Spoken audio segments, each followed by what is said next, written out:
Shalom Student, Pak Paul. ya, Shalom Pak. belum. Ya, ini kebetulan aja mungkin sedikit mirip gitu ya. Oh, the student, Saya tadi, saya dengar ayahmu ya baru ini ya, hmm, hmm, panggil ya, iya, iya, ya iya Pak. turut, ya nih ya, turut Hmm, berempati. Tuhan memberikan kekuatan buat seluruh keluargamu ya. hmm, Ya terima lanjut. kasih Pak. Terima kasih. Ya, terima kasih juga teman-teman Hagios ya. Terima kasih banyak. Nah, Pak, gini Pak. Saya kebetulan aja tadi nyetir gitu kan. Saya dengar nih khotbah. Saya bilang, janji Tuhan. Tiba-tiba aja gitu ya, ada kalimat janji Tuhan. Yang hamil, yang selama ini belum punya anak. Oh, apa? Oh, janji Tuhan adalah kamu punya anak gitu melahirkan lah. Pertanyaannya adalah definisi janji Tuhan itu bagaimana atau mendefinisikan janji Tuhan itu bagaimana? Apakah keinginan manusia Nah, itu disebut janji Tuhan gitu? Keinginan yang timbul dalam betul. hati apakah itu janji Tuhan atau bagaimana definisinya? Yang sesuai yang tertulis itu apa gitu? Yang sesuai di Alkitab Dia itu ngomongnya ngomongnya gimana dong? janji Tuhan. Jangan-jangan dia gimana pendetanya? Nanti kita tahu, kita lurusin. Dia ngomongnya gimana tepatnya? Iya dia ngomongnya kayak gini. Dia bilang, janji Tuhan. Ya Abraham kan. Abraham nggak punya anak gitu. Dia dasarnya dari situ. Abraham nggak punya anak jadi punya anak. Pokoknya intinya adalah janji Tuhan. Terus masuk ke zaman sekarang lah dibilang jemaat yang ya yang belum punya anak gitu ya janji Tuhan adalah kamu punya keturunan. Ya benarkah memang itu janji Tuhan atau ya apakah itu keinginan orang itu menjadi itu adalah janji Tuhan atau janji Tuhan itu bagaimana yang tertulis di Alkitab itu definisinya Betul. bagaimana? Jadi kalau Ya misalnya gitu pendetanya Pak. bilang, kalau bisa gitu harusnya kamu ngacung. Pak, tapi Abraham nunggu 30 tahun loh, Pak. Apakah janji Tuhan saya disuruh nunggu 30 tahun, Pak? Gitu kan. Heeh. Nunggu 30 Iya. tahun. Wah, kalau Kan kalau ya. ngacung angkat tangan gitu kan, waduh ngeri Pak. Dia bilang, wah, ya enggak pernah ada sejarah di gereja Oh, sementara khotbah tiba-tiba kita mulai ngacung gitu kan. dong. Sekarang mulai dong, mulai. Nah, Jadi ya biasakan. nanti ditanya gitu. Heeh, ditanya, ih kamu berani banget itu. Dari mana kamu belajar? Ya saya bilang, Paul Zhang Pak. Waduh, Iya, tambah bilang banyak nih. begitu. Jadi enggak ya, gini saudara ya. Apakah janji Tuhan Hmm, kamu harus punya anak?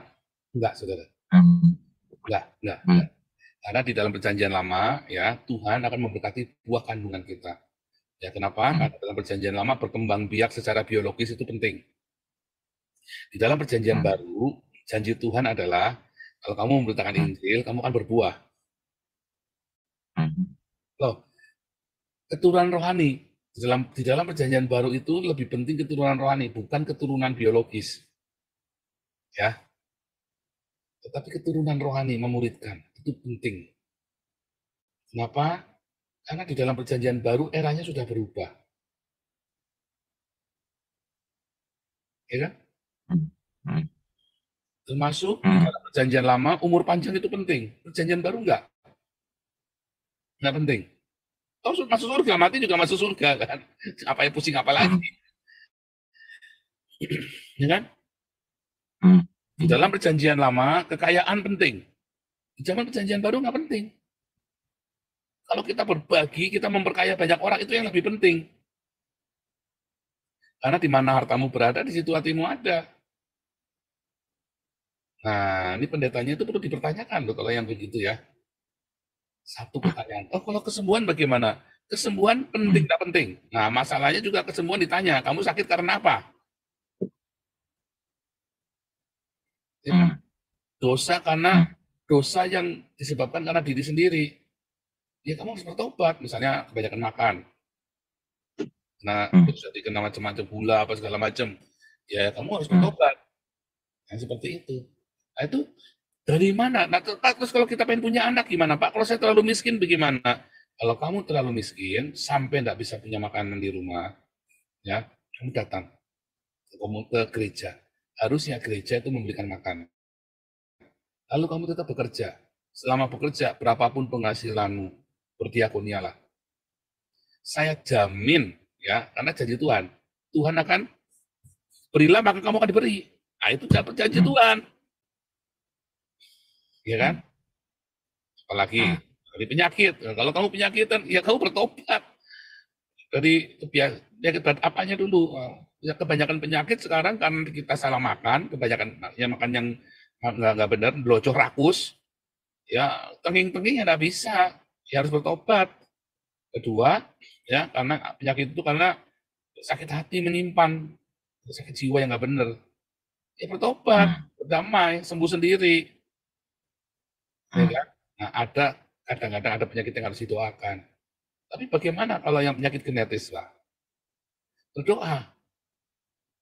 Tetapi di dalam doamu itu, nanti kita ngerti, tiba-tiba kita bisa mengerti, ya, bahwa ini adalah apa, ya. Hmm.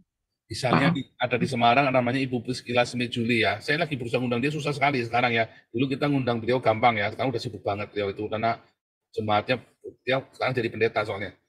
Jadi si ibu ini buta, tetapi dia banyak sekali nolong orang loh. Orang-orang gila ditampung di rumahnya. Dia dulu masih single loh, masih gadis loh, belum ada suaminya.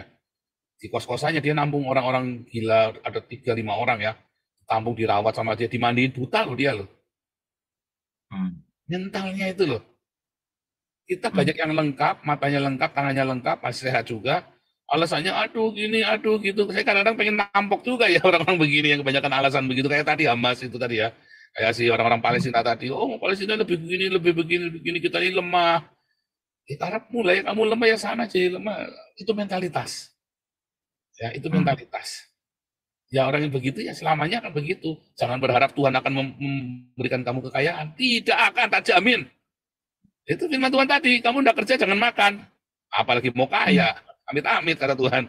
Nggak kerja jangan makan, apalagi mau kaya. Nggak usah amit-amit. Kamu mau kaya harus kerja yang rajin. Hmm. Kak sudah kerja Pak rajin Pak, ya kamu harus menabur. Apalagi anak, apakah harus punya anak? Belum tentu kamu punya anak. Lihat, berapa banyak orang punya anak dibuang ke tempat sampah. Kalau saya enggak Pak, janji Pak, ya belum tentu juga. Tiba-tiba kamu punya anak, terus kamu cerai sama binimu, terus anaknya terlantar. Itu kan ajar kan? Orang Hmm. tua nggak mau disalibkan buat anaknya. Akhirnya lu nggak punya anak. Kan nggak harus kan? Hmm. Era perjanjian baru sangat berbeda. Tetapi ada masanya kita harus kita mengerti. Oh enggak, Tuhan janji kita mau kasih kasih anak. Oh ada ya? Iya ada. Hmm. Kesembuhan ada masanya Tuhan kasih mujizat. Ini kita ngerti. Kapan? Makanya kemarin ada mendengar suara Tuhan. Bagaimana kita mendengar suara Tuhan dapat rema. Ya, tiba-tiba Hmm. kita diberkati Tuhan. Kayak kemarin Pak Hari, kemarin ya, ada orang yang punya anak sama dia. Kamu diakonia tapi sama anak-anak terlantar gembel-gembel itu. Dia dapat rema, dia ngomong setahun kemudian benar jadi ya karyawannya itu apa temennya koleganya itu punya anak. Nah itu bisa, makanya kamu dapat remanya apa? Nah itu tadi ya kesembuhan. Loh belum tentu kamu tuh sembuh karena Tuhan ingin apa Tuhan izinkan kamu sakit itu belum tentu kamu sakit sampai mati loh, belum tentu loh.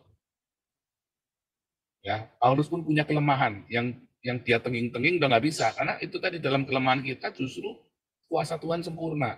Tetapi itu bukan buat alasan untuk kita tetap sakit atau tetap kere atau enggak. Tuhan ingin kita sehat supaya kita bisa melakukan banyak hal. Tuhan ingin kita diberkati supaya kita bisa melakukan banyak hal. Masalahnya ketika kita diberkati, ketika kita punya anak, ketika kita sehat, ketika kita dalam kondisi yang baik, apakah kita terus bisa jadi berkat? Belum tentu juga. Hmm. Akhirnya kita malah masuk neraka kan?